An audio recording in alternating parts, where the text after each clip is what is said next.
Saint Gregory the Great said, "Whoever stains himself with the defilement of lust closes the gate of his heart against the entrance of truth." End quote. Following King David, King Solomon reigned over Israel. In 1 Kings 3, or 3 Kings 3 if you have a Douay Rheims Bible, we read that Solomon loved the Lord. Solomon's intentions were pure. He desired to serve God and walk in his ways. Displaying his purity of intention, Solomon sincerely asked the Lord for a wise and discerning heart. He asked for wisdom to judge the people with justice and to discern between good and evil. His pure intention pleased the Lord. As a result, the Lord rewarded Solomon with unique and abundant gifts. Quote, "And his speech pleased the Lord, that Solomon had asked this thing. And God said unto him, Because thou hast asked this thing, and not asked for long life, nor asked for riches, nor asked for the life of thy enemies, but hast asked for thyself understanding to discern judgment, behold, I have done according to thy words. I have given thee a wise and an understanding heart, so that there was none like before thee, neither after thee shall any arise like unto thee. And I have also given thee that which thou hast not asked, both riches and honor, so that there shall not be any among the kings like unto thee all thy days." 1 Kings 3:14. So we read that God gave Solomon wisdom to a greater degree than anyone had ever possessed it.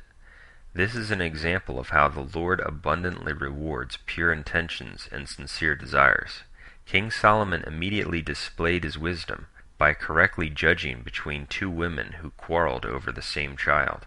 The people were amazed, and all Israel heard of the judgment which the king had judged, and they feared the king, for they saw that the wisdom of God was in him to do judgment. End quote. 1 Kings 3:28.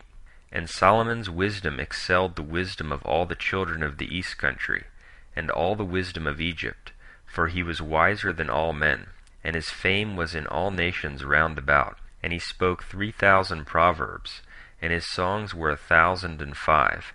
And there came of all people to hear the wisdom of Solomon, from all the kings of the earth, which had heard of his wisdom. 1 Kings 4. Solomon exceeded all the kings of the earth in both wisdom and in abundance. He had a navy, and he built a house for the Lord, the great temple. His kingdom was so magnificent that people came from distant places to see its splendor. We read of the Queen of Saba, and how she came to see him. This is the woman of whom Jesus spoke in Matthew 12:42, quote, "The queen of the south shall rise up in judgment with this generation, and shall condemn it. For she came from the uttermost parts of the earth to hear the wisdom of Solomon, and behold, a greater than Solomon is here." End quote. And the Queen of Saba, having heard of the fame of Solomon in the name of the Lord, came to try him with hard questions. And entering into Jerusalem with a great train and riches and camels that carried spices, she came to King Solomon and spoke to him all that she had in her heart. And Solomon informed her of all the things she proposed to him. There was not any word the king was ignorant of, and which he could not answer her. And when the Queen of Saba saw all the wisdom of Solomon, and the house which he had built, and the meat of his table, and the apartments of his servants, and the order of his ministers and their apparel, and the cupbearers, and the holocaust, which he offered in the house of the Lord, she had no longer any spirit in her. And she said to the king, "The report is true, which I heard in my own country. Thy wisdom and thy works exceed the fame which I had heard." End quote. 1 Kings 1. But then Solomon began to commit sins with women. God had commanded his people not to marry women of another nation, for they worshipped false gods. Quote, "But King Solomon loved many strange women, together with the daughter of Pharaoh, women of the Moabites, Ammonites, Edomites, Zidonians, and Hittites, and he was joined to them with a most ardent love." End quote. 1 Kings 11:1. Solomon not only sinfully married women of another nation, but he indulged in sexual sins. As a result, his heart was very corrupted, and his faith and relationship with God were destroyed. Solomon became extremely blinded and enslaved to his sexual sins. He so worshipped these sins of the flesh that he actually had 700 wives and 300 concubines. Quote, "And he, Solomon, had 700 wives, princesses, and 300 concubines, and his wives turned away his heart. For it came to pass, when Solomon was old, that his wives turned away his heart after other gods. For Solomon went after Ashtoreth, the goddess of the Zidonians, and after Milcom, the abomination of the Ammonites, and Solomon did evil in the sight of the Lord." End quote. 1 Kings 11, 3-6. Solomon's sexual sins drove him to the depths of spiritual depravity and idolatry. Solomon, the one who formerly loved and served the Lord, the one who had been rewarded by him with unsurpassed wisdom and abundance, now built altars to the devil gods of the nations. Quote, "And Solomon did evil in the sight of the Lord. He built a high place for Chemosh, the abomination of Moab, in the hill that is before Jerusalem, and for Molech, the abomination of the children of Ammon. And likewise did he for all his strange wives, which burnt incense and sacrificed unto their gods. And the Lord was angry with Solomon." End quote. 1 Kings 11, 6-9.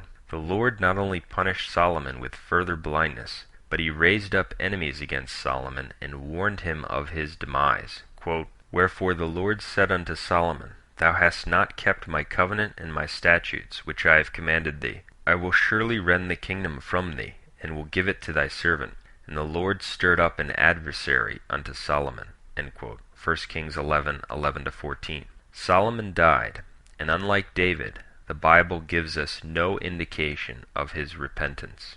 It's also worth noting that when Solomon's kingdom was at its height of magnificence, we read that he was brought 666 talents of gold each year. 1 Kings 10:14, quote, "And the weight of the gold that was brought to Solomon every year was 666 talents of gold." End quote. This number is mentioned twice in the Old Testament in reference to Solomon and the amount of gold that he received. It seems that it was around that time, or shortly thereafter, that Solomon fell into sin and became a beast of impurity and idolatry. The number 666 is of course mentioned in the Apocalypse, the book of Revelation, in reference to the number of the beast. Is there any significance in the fact that 666 talents of gold were brought to King Solomon when he was at the height of his magnificence? We believe that the answer is yes. We believe that 666, the amount of talents of gold he received, also symbolized man in the place of God. For we read in 1 Samuel 8 that when the Jews clamored for a king to lead them, the Lord was very displeased. Quote, "Then all the elders of Israel gathered themselves together and came to Samuel, and said unto him, Now make us a king to judge us like all the nations. But the thing displeased Samuel, when they said, Give us a king to judge us. And Samuel prayed unto the Lord, and the Lord said unto Samuel, Hearken unto the voice of the people in all that they say unto thee, for they have not rejected thee, but they have rejected me, that I should reign over them." The people of Israel wanted a king to lead them, to reign over them, like the other nations had. But the Lord was displeased with this request, because it meant that they rejected him as their king. They wanted a man to follow, a man to reign over them. Despite his displeasure, the Lord granted their request. So when Solomon received 666 talents of gold each year, he was basically being treated as God on earth. He and his kingdom were morphing from something that served the Lord and was rewarded by him with abundance, to an idolatrous indulgence in inordinate luxury and wealth, and being treated like God.